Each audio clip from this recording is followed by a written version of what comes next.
Sean Mitchell, one of the top performing HVAC salespeople in the country. He closed $8.7 million in 1 year. So many people look and they say, how did you do it? I'm going to become an algorithm. People aren't going to remember what you say. They're going to remember how you made them feel. Yes, you have a process that you call the 4 C's. Unpack that for us. Watch this. This is scary. I haven't really shared this one.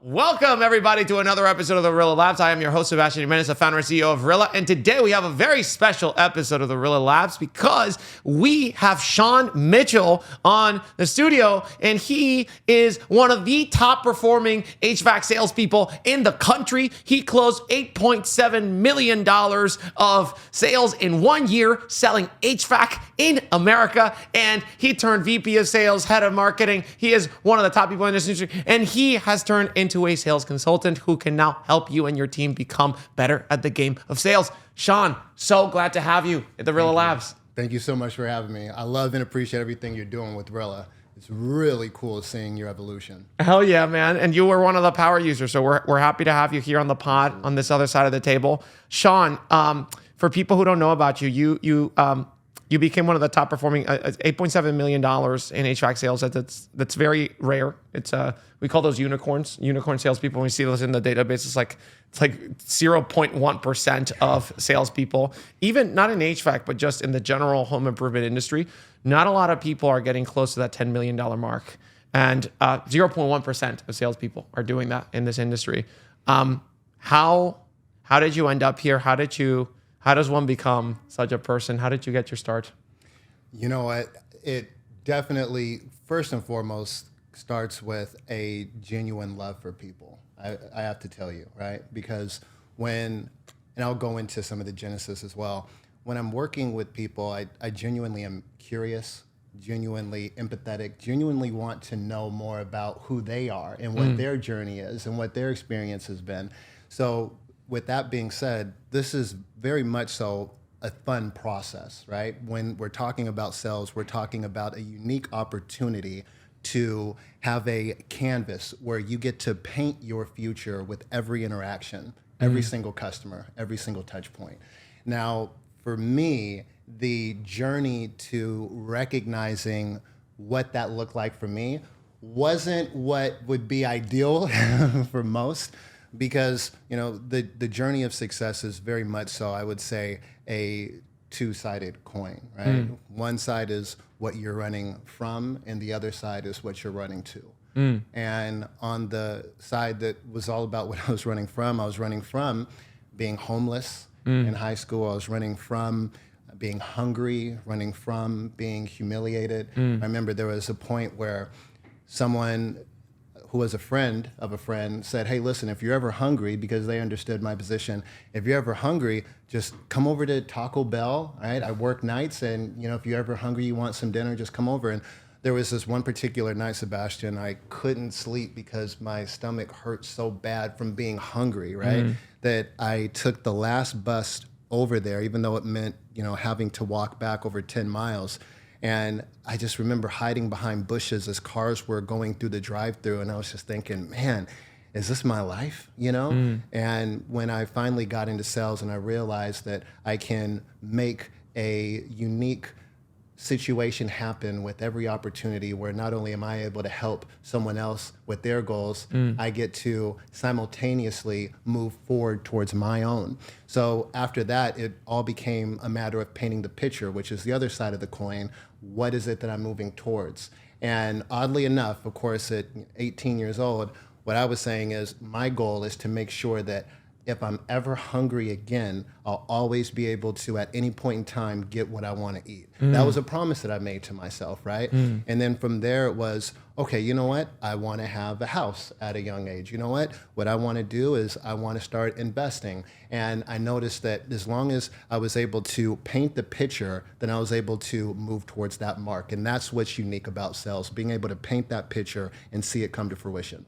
So you're 18 years old, you have nothing, you're hungry, you're homeless. You made a promise to yourself, like I'm gonna figure this out and get out of this. What was your big break? What was the first time that somebody kind of gave you a chance? The big break happened when I was working. I was selling lawnmowers and I was selling treadmills, right?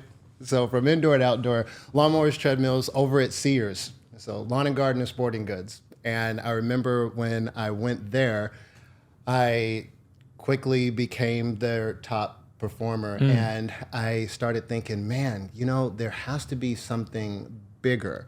And my goal was to be able to make enough money during the summer because I was going to community college at the time. And I wanted to make enough money during the summer to not have to worry about making money during the next quarter and the next few quarters over at the community college. All right, so then what happens is I say, you know what?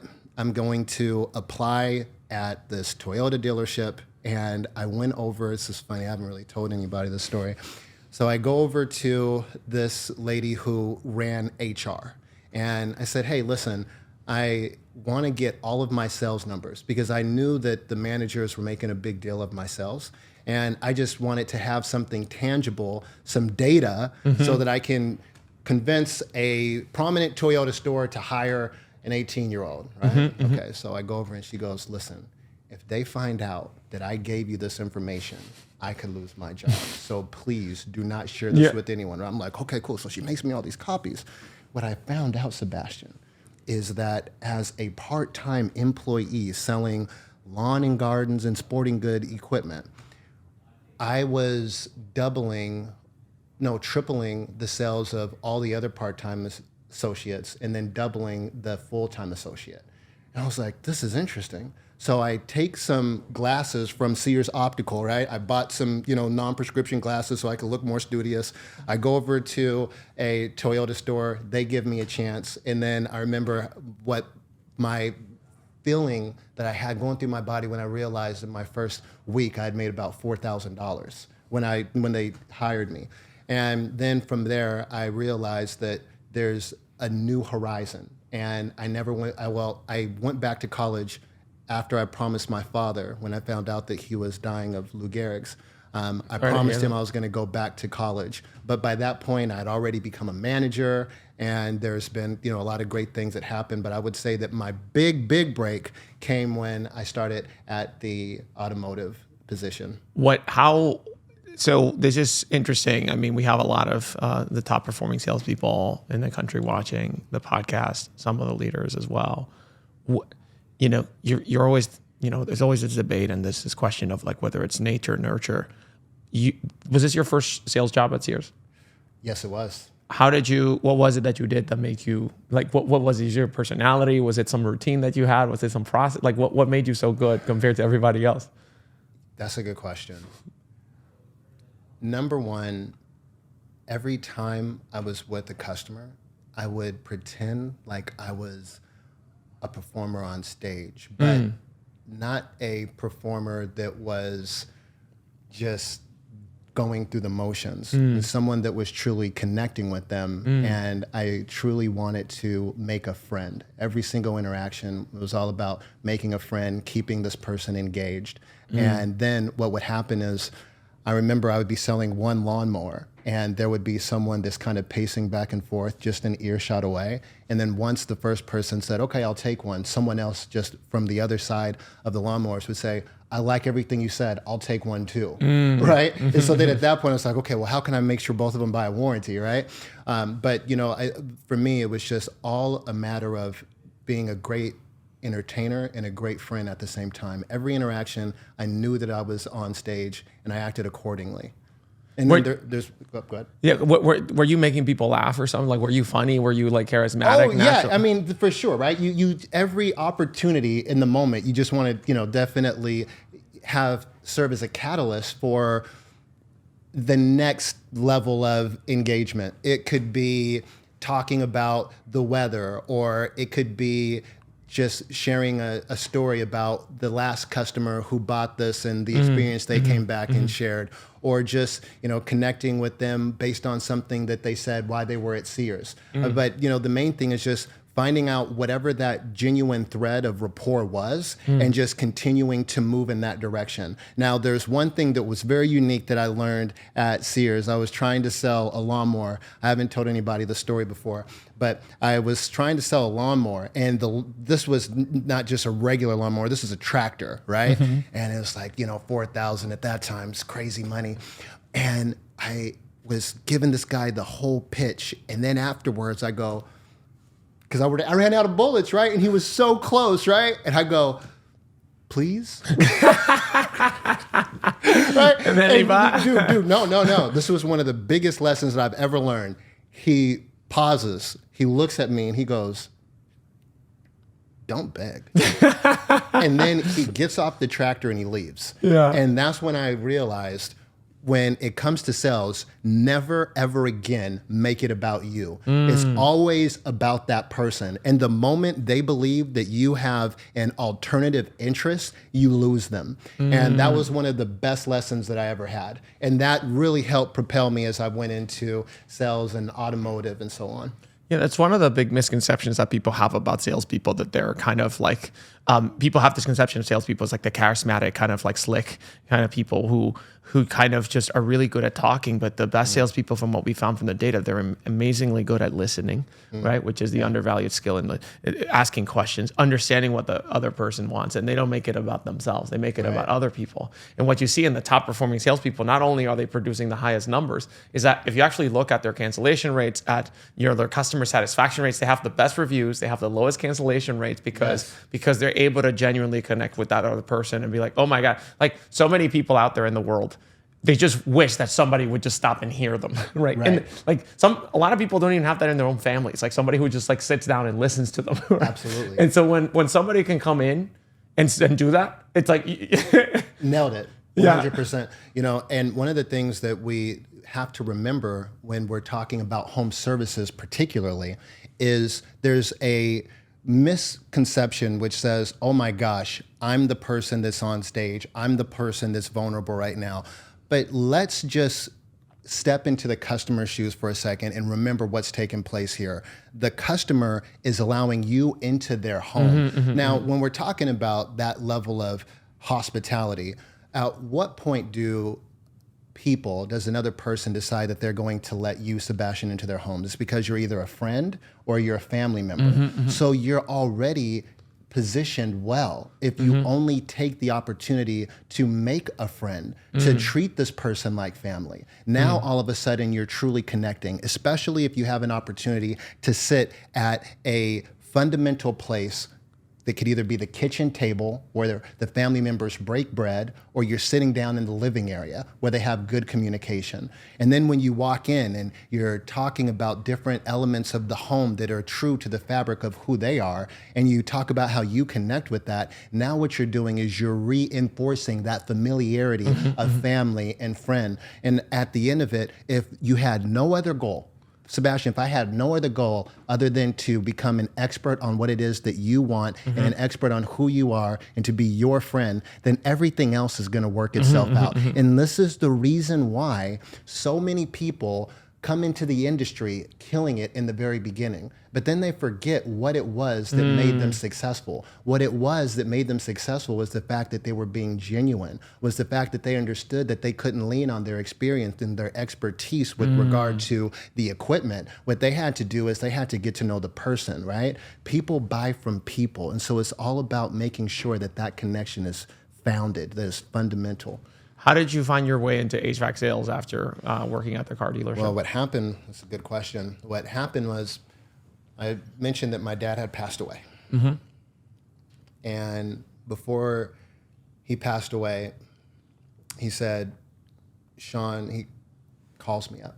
And at this point, I'm a manager at the Toyota store, hiring, training.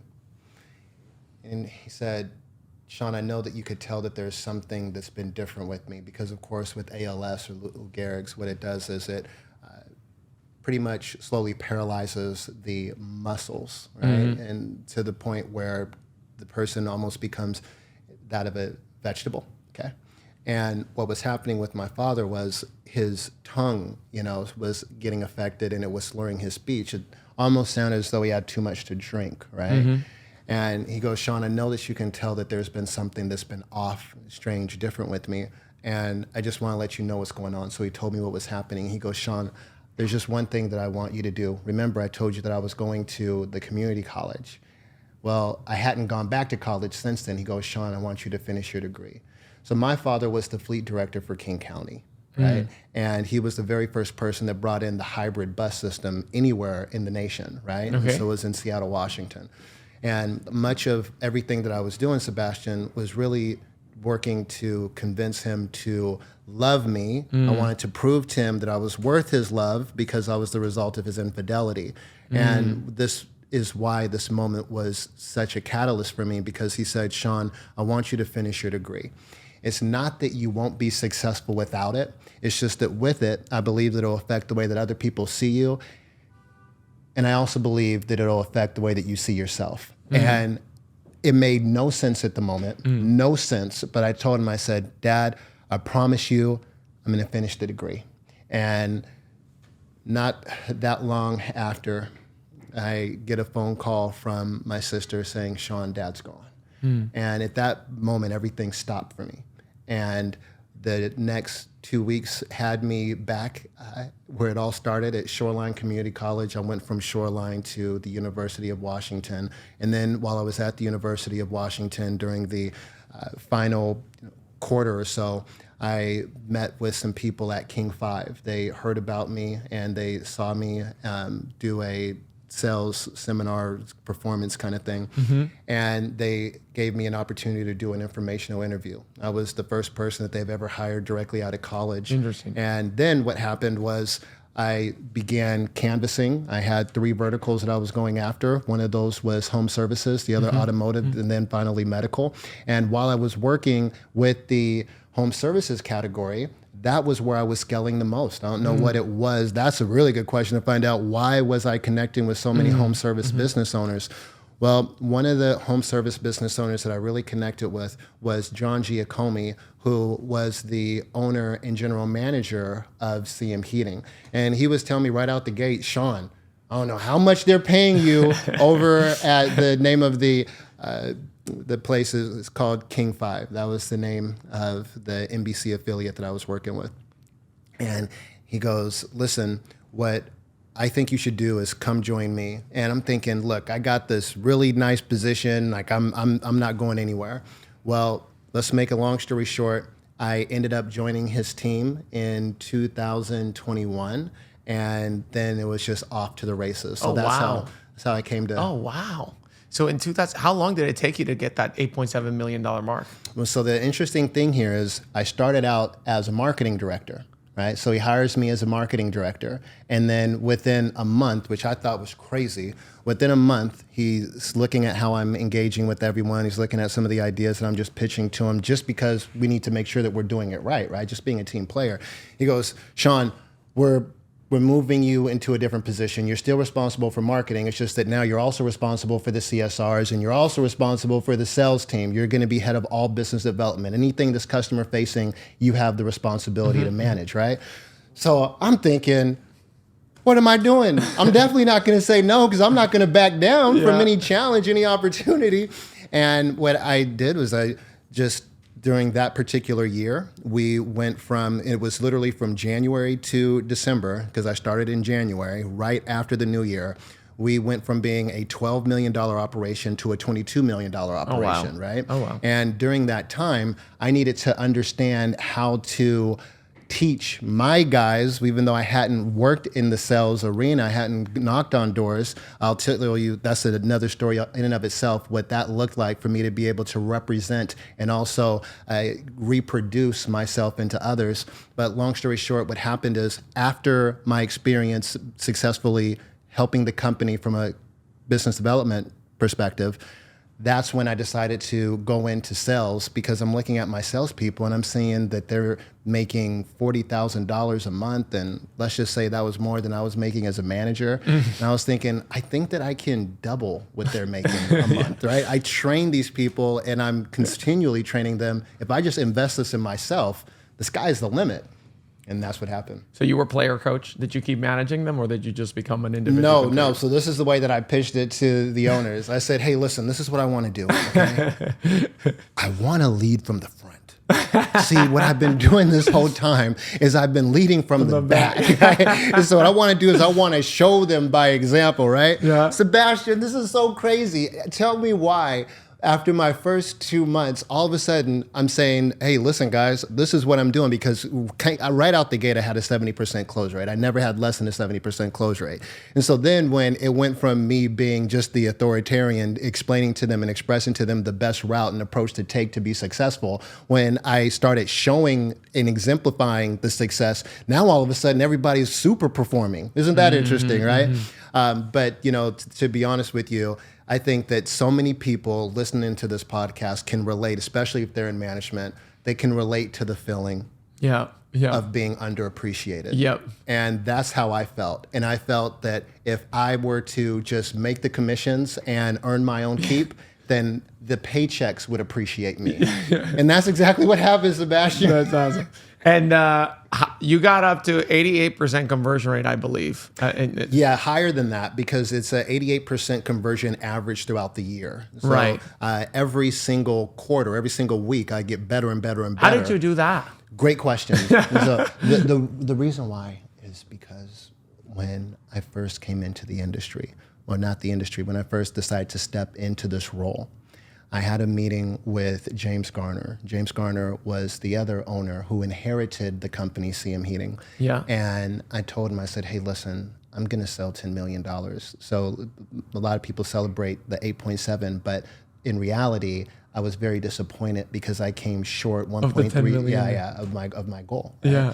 And I told him, I said, listen, I'm going to sell 10 million. And he goes, Sean, I think that goal is pretty lofty. I have never heard of anyone even really selling half that. Yeah. So how are you going to do it? And I said, I'm glad you asked. So what I'm going to do is I'm going to become an algorithm. Just as Facebook monitors the behavior and the search history and the comments and the likes that their users engage on in their platforms, I'm going to do the same thing with my customers. I'm going to pay attention to what works. I'm going to continually get better and better and better to the point where I can't help but close every single customer that I see. I'm going to become an algorithm. And that was the goal. That was North Star for me, right? And when I went into working with the customers, I never looked really at failing or failing to get someone to convert or close as true failure. I'd get mad. I'd fall into a minor depression every single time, right? But it was good because I wanted to embrace that pain. I wanted that pain to serve as a catalyst to ensure that I never put myself in that position again, right? And then what would happen was I would think about all the things that I did in my last call, even if it worked well, and I would say, what could have been better? And that's how I was able to continually go from 70% when I first started, and then in my final month, I was at about 93%. Jesus Christ. What was the algorithm? You have a process that you call the 4 C's, which is part of this algorithm. Yeah. Well, so I'm glad that, so the way that I would do it, high level, is, when you look at the Olympics, right? Yep. And you see, let's say when they're doing gymnastics. Yeah. The way that they judge, the judges, each particular contestant, is they say, okay, and she's going up to the mount, and then she gets graded on that. She gets graded on the flips and whatever the case is. I'm not, expert in that. But what I do know is they grade every step. So what I would do is I would grade each step, Sebastian. I would say, how was my dispatch call? Right? What kind of impression did I leave there? Right? That's the first encounter. And then how was the encounter when I was at the door? right? How was the encounter when we sat down? How well did I transition from sitting down into the data collection? How well did I do keeping the customer close to me and explaining the process? Okay, now how well did I go from the close and transition to goodbye? Because the goodbye is an art as well. Because how you say goodbye determines whether or not they get buyer's remorse, right? And so what I would do is I would look at each one of those things and I give myself a grade. And if I got a 9, it didn't matter if I closed the deal. I would say, okay, cool. I'm going to do even better on my next one. How do you say goodbye in such a way that you get a 9 or a 10 out of 10? You mentioned before that the best salespeople have the lowest return rates, right? Or cancellation rates, Yes, right? yes. Well, one of the things that people say is, okay, well, you know what? As soon as you get the close, just get out of there. Absolutely not. Absolutely not. I would reserve at least 10 to 15 minutes afterwards, and I would just talk, right? Let's talk about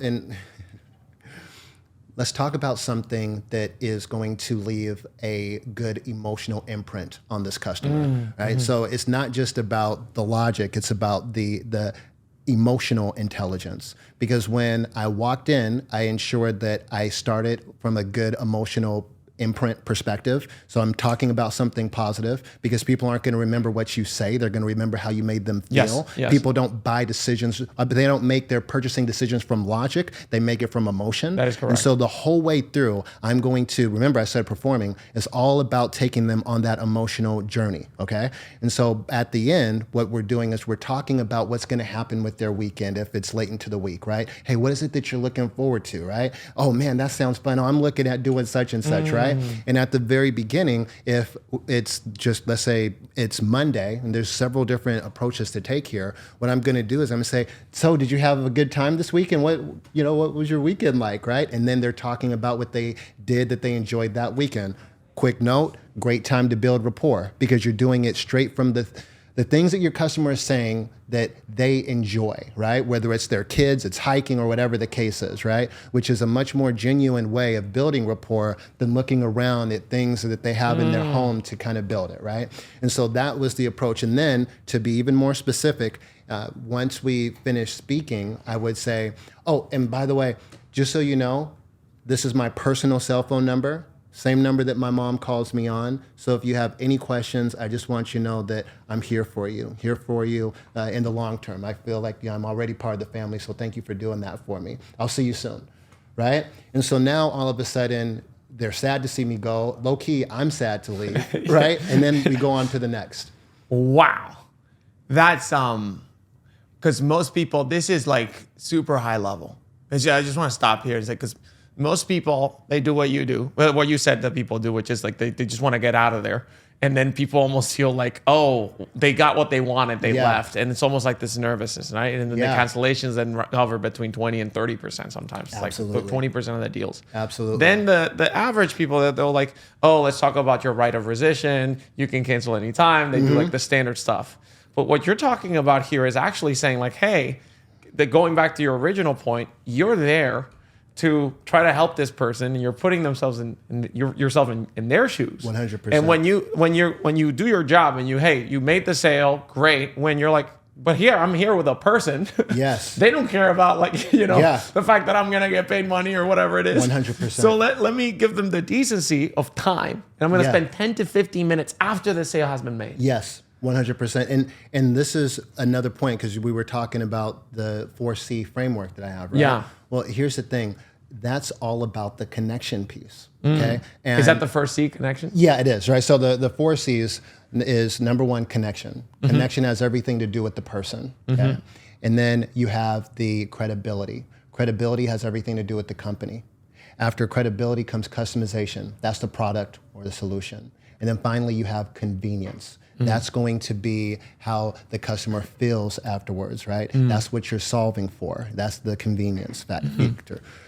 And when it comes to connection, the first thing that you need to know, Sebastian, as we're interacting, is that I don't want anything from you, but I want everything for you. This is why we are connecting. It's not necessarily all about the transaction, but it's about the transformation, me transforming from a person that represents the company to the person that represents you, right?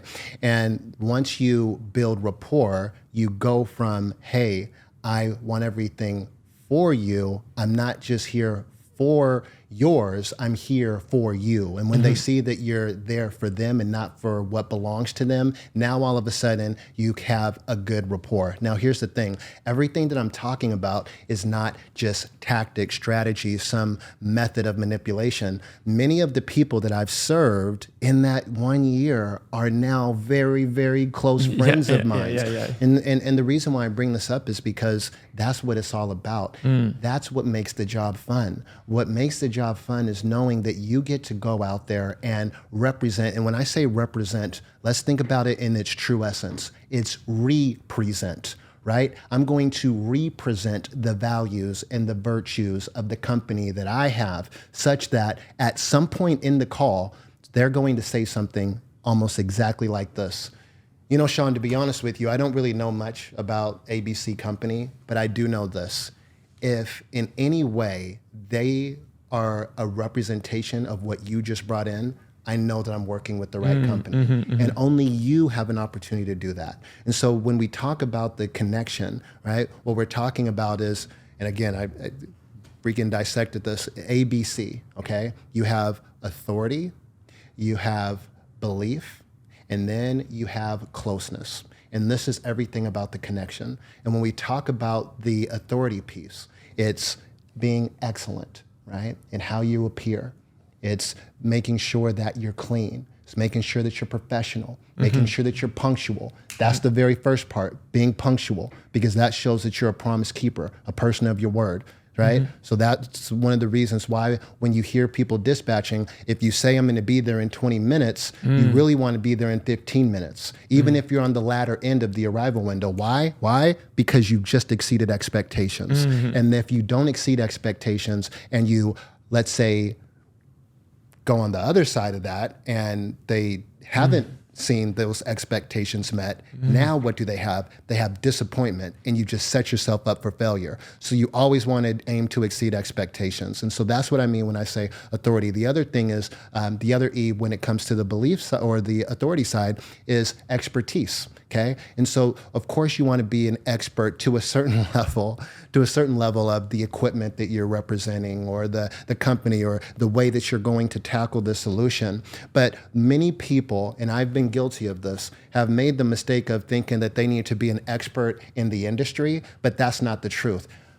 I need to be an expert in Sebastian. I need to be an expert of what it is that makes him uncomfortable. I need to be an expert of what it is that makes him tick. I need to be an expert with respect to what the solution is that he's solving for.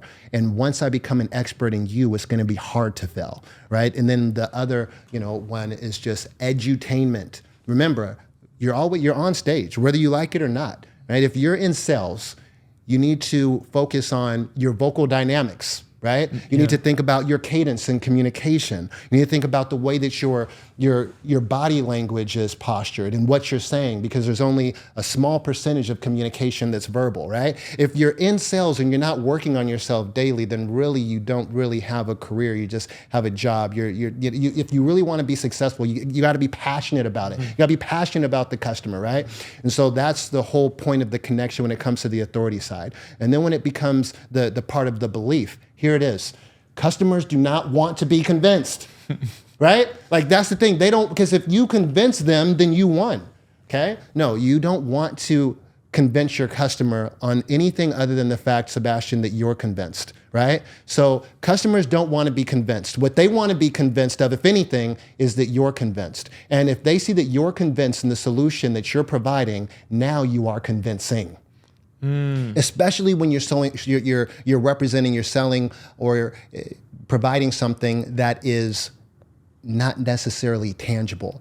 Right? I need to be able to provide a conceptual sell to you when it's HVAC. Right. I need to talk to you about what it's going to feel like during the summer. I need to talk to you about what it's going to be like when you don't hear the noise of that outdoor unit and how much you're neighbors are going to appreciate you. I need to be able to make sure that you could conceptualize having your bills cut in half from an energy perspective because of what you're spending right now on your propane or on your, call it your electric baseboard heaters, right? I need to be able to paint that picture. And I need to be so convinced that my convincedness or how convinced I am becomes contagious, right?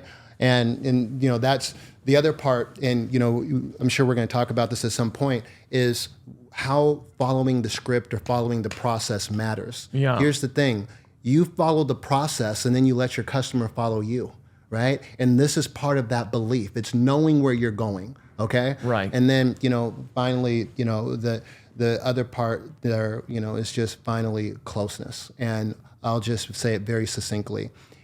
It's harder to say no to a friend than it is a stranger, right? And so if you have the right solution, right, you have the right company, but most importantly, if you're the right person, you're going to see that you have the right performance. And one of the things that you mentioned there was like script compliance. This is something that we just saw all the time. So we basically saw that people with, you know, and this is a graph, and we're going to put this in the video here.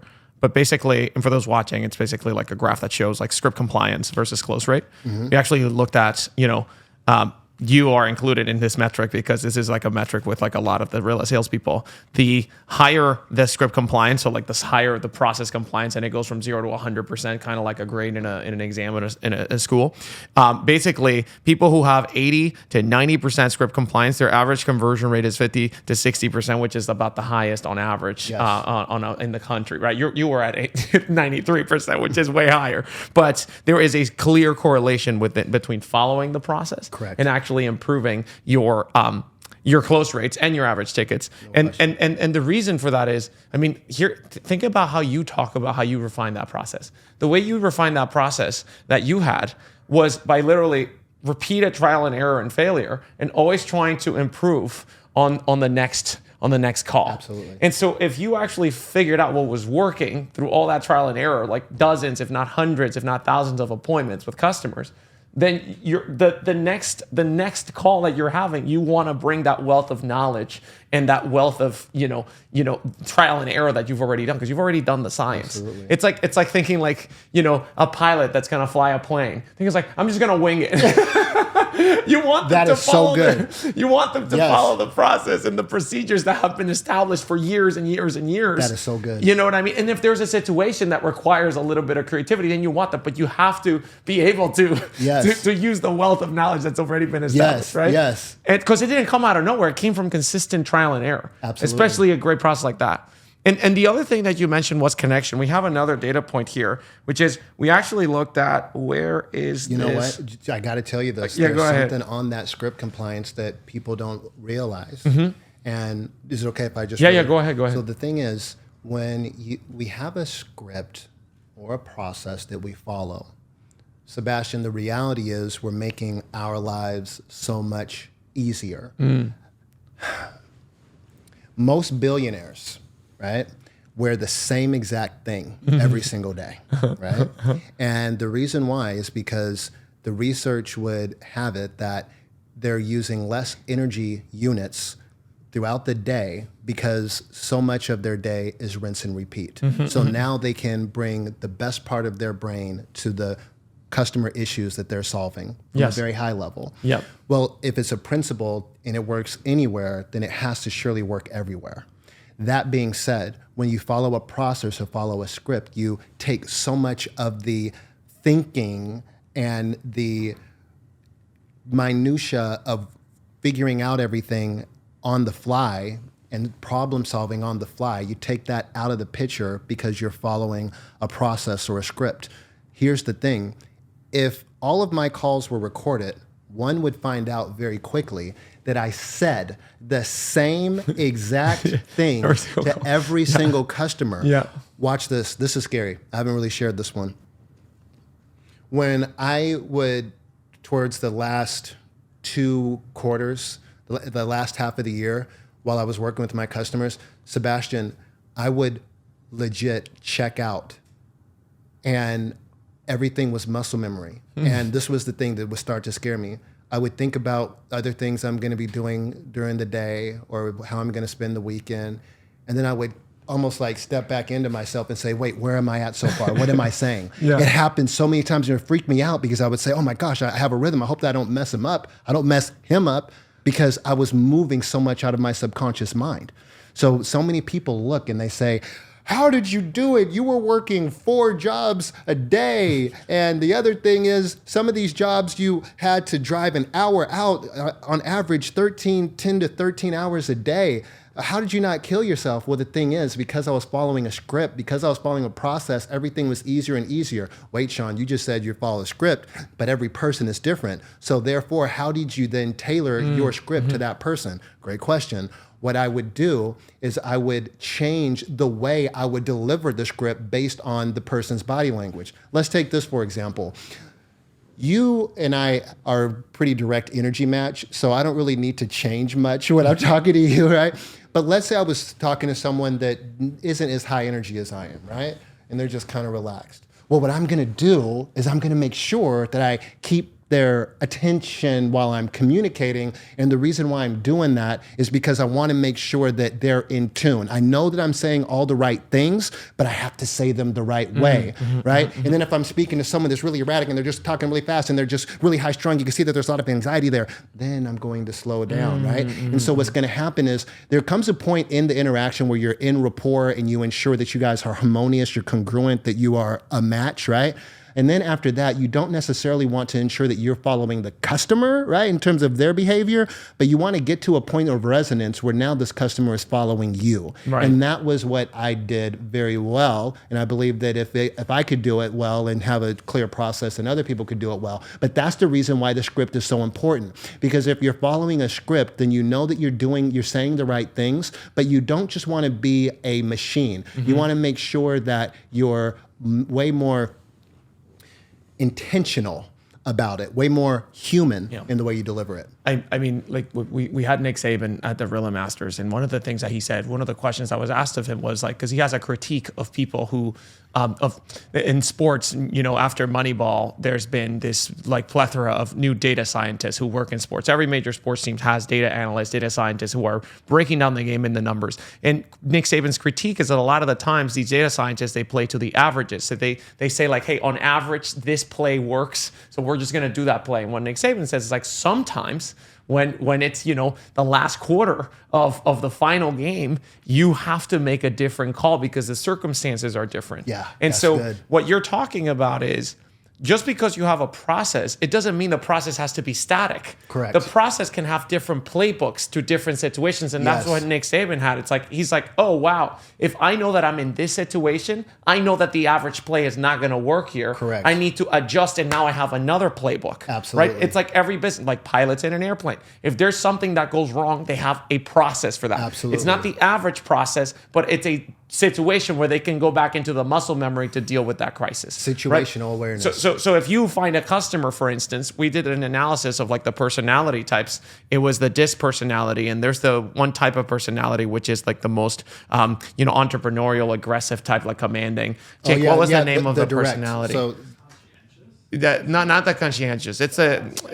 No, not the steady. The steady's it's the you have the driver. You have influence. Yes, it's like the entrepreneurial type that just wants to take charge. Driver. That's the driver side. That's the D. High D. And it's just a tiny percentage of people. Like that you're very rarely gonna find. It's like less than 5% of the people you're gonna encounter. Yeah. Most people are the conscientious type or the like the more steady types. Yep. But sometimes, X percentage of the time, like 5% of the time, you're gonna find the drivers where you're gonna have to change your approach because they want to feel like they're in control. Yes. They don't want to talk too much. They don't want you to give them the whole pitch. Oh, yeah. You have to have a process for those types of people, too. Oh, yeah, 100%. And you can't just use the average process. Brother, you want to know what it is? Yeah. It's understanding based on what I've seen, based on the information I have at this time, what I've noticed it is letting them be the hero. Every customer wants to be a hero. And if we understand that we're the guide for the hero, we're Yoda. And the hero's journey, yeah. Yeah, we're Yoda, they're Luke Skywalker, Yeah. and that's good. So when I have someone that's like that, a driver, let's say, I mean, the most prominent with that is going to be an engineer, right? Yes. And so then when that's the case, like, perfect, you know what, that's so smart. I like that. And then, you probably already, know where you want to go with this. I'll just tell you, this is what I've seen work very well. If you want to do something different, that's fine. What I was thinking is we would first kind of go over the expectations you should have from us. And it's almost like you're stroking their ego. You're stroking their ego. You're acknowledging the things that they want to see and that it is a good idea, it's a good approach, and you're saying, hey, here's another alternative. I think that you're going to get a better result, but if not, we can go your way. Now, all of a sudden, it's not a clash of who's going to be the most dominant. It's not a debate. And that's it. Yeah, it's just what you mentioned. You never want to put yourself in a position where you're debating the customer and you're trying to like win. So when you meet the driver types, what I've seen, and we're probably going to publish some analysis about this for the Rilla Labs, what top performers like you do really well. It's like when they encounter, it's like, well, no, I don't want to do. I was like, what the top performers do is they actually agree with every single objection. It's like, oh, 100%.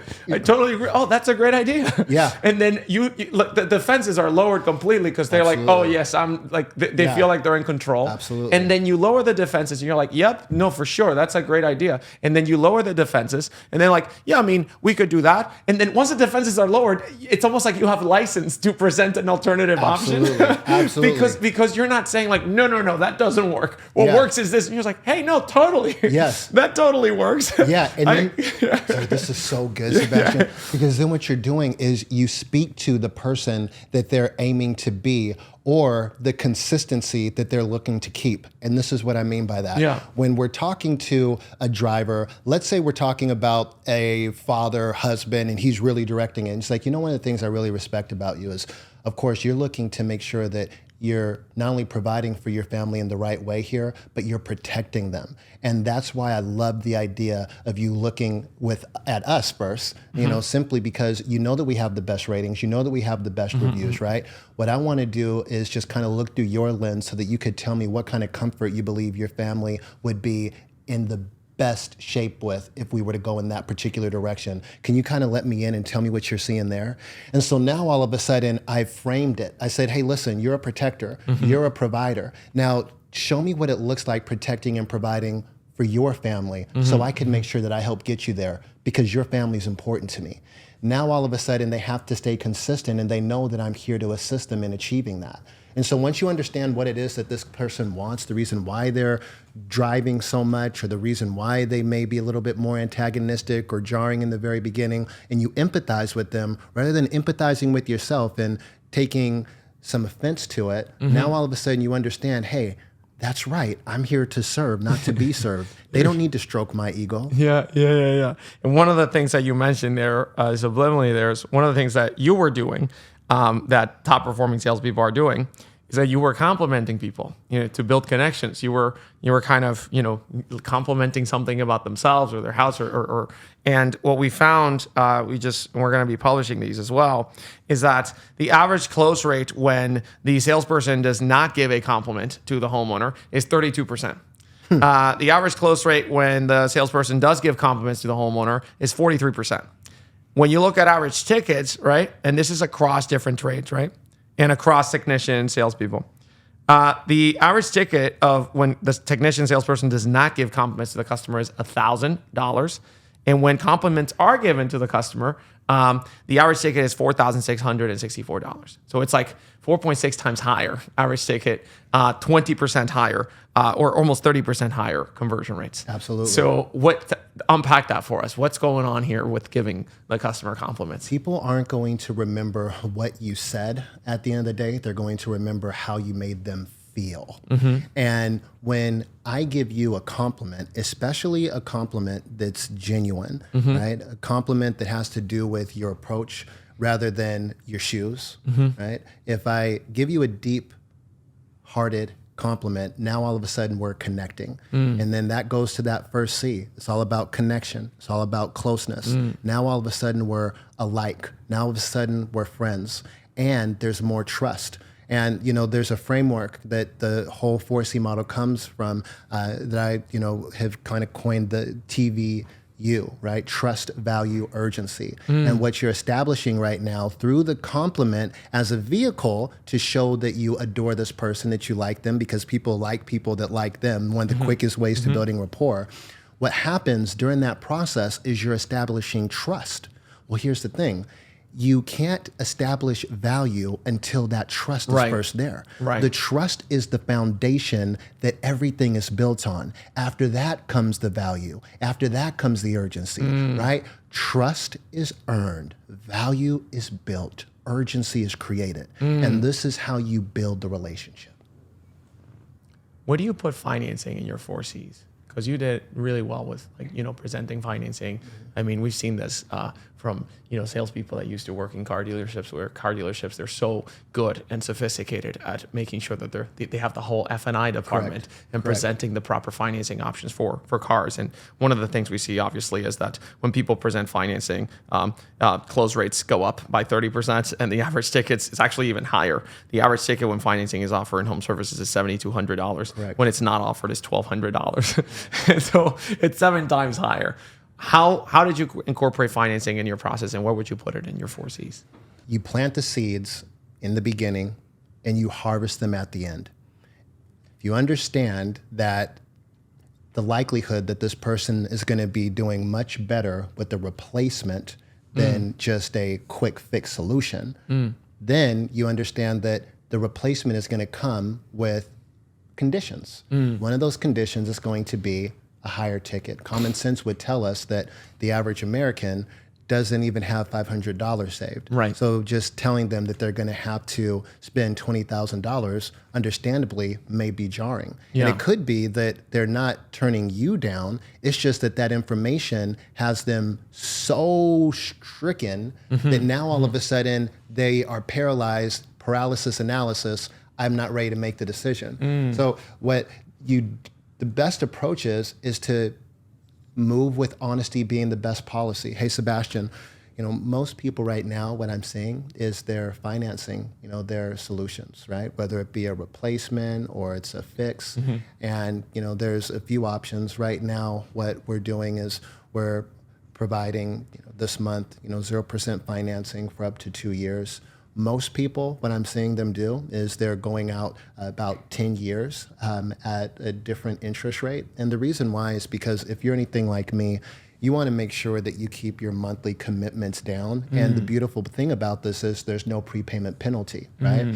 So this way it sets you up, it puts you in position to not have to throw good money after bad money, and it puts your family in a better position because you have a safer system, right? When do you present that? When is it at the the best very, time? very beginning. Very beginning. And when I'm saying at the very beginning, there's a few things that already happen. You're not just going to walk in the door and be like, boom, guess what, y'all?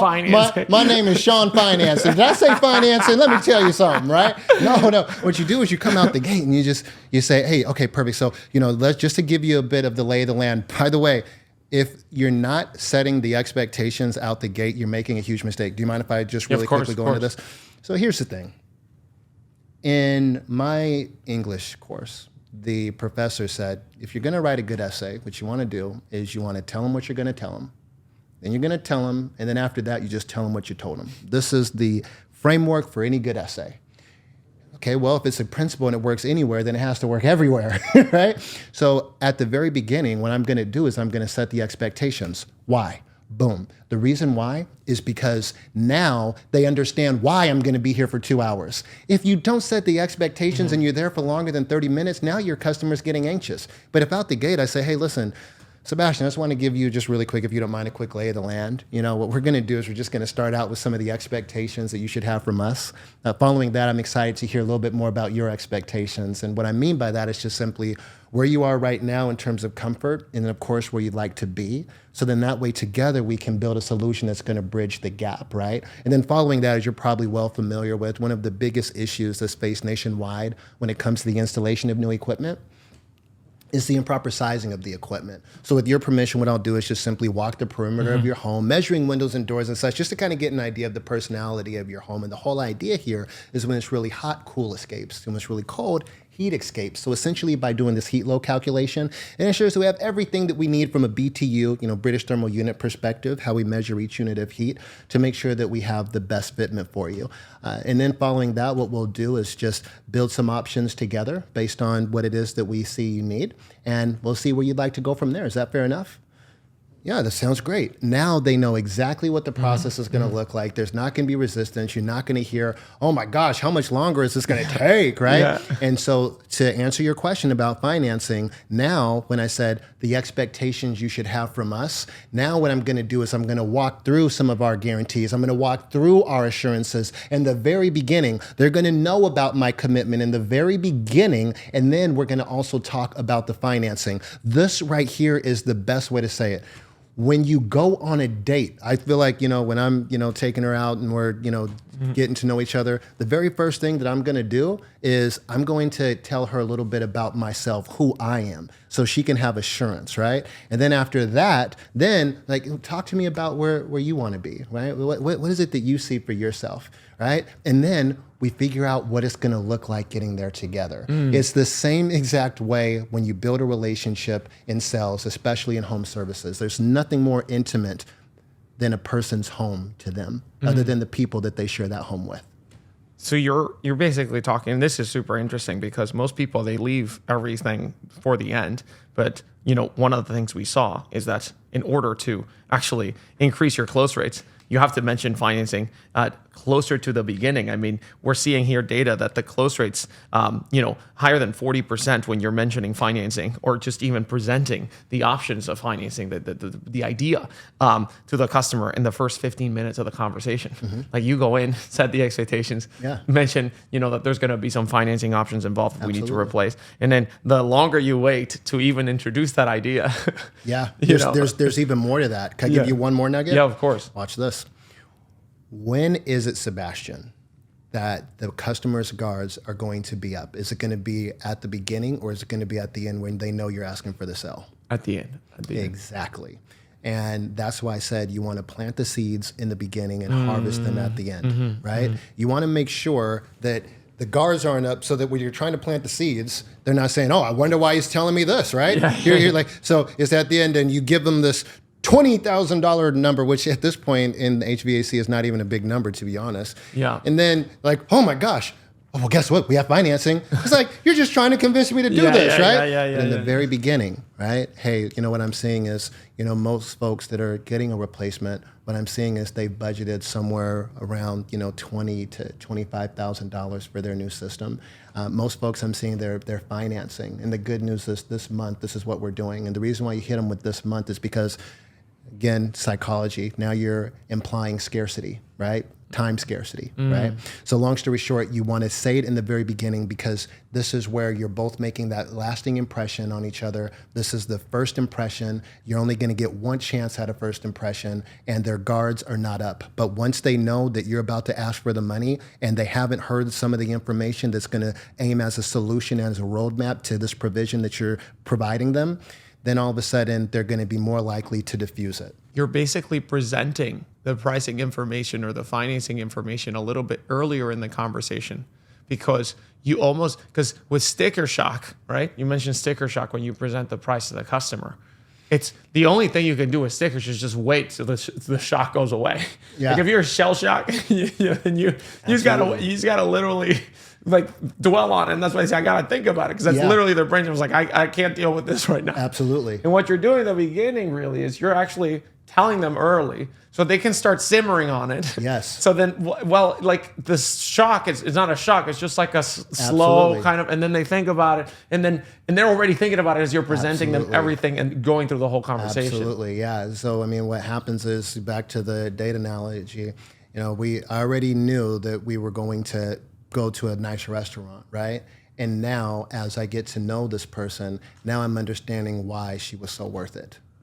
Right? And so what happens is you start out, okay, I know that this thing is going to be expensive. Oh, 20, 25,000, it sounds like it's a lot.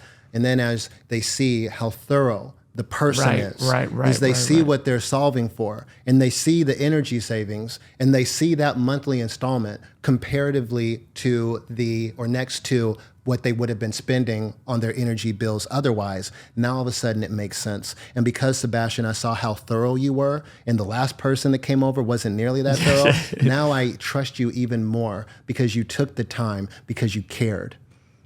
That's awesome.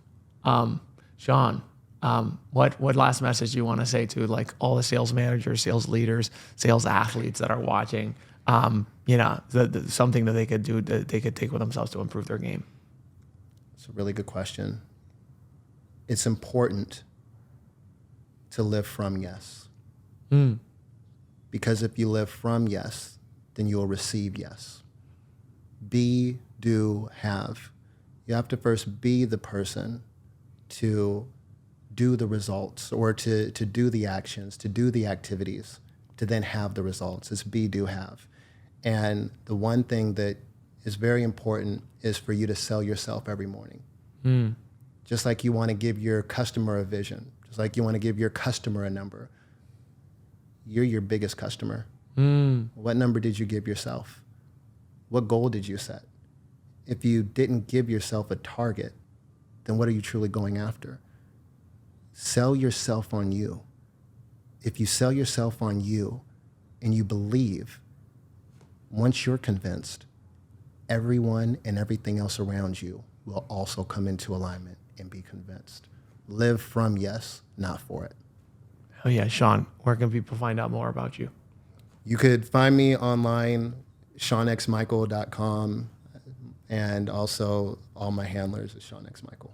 This is one of the most fun Rilla Labs that we've done. Sean, thank you so much for coming, man. That was awesome. I feel like we only touched the surface. Just a little tidbit. That was amazing. That was so good.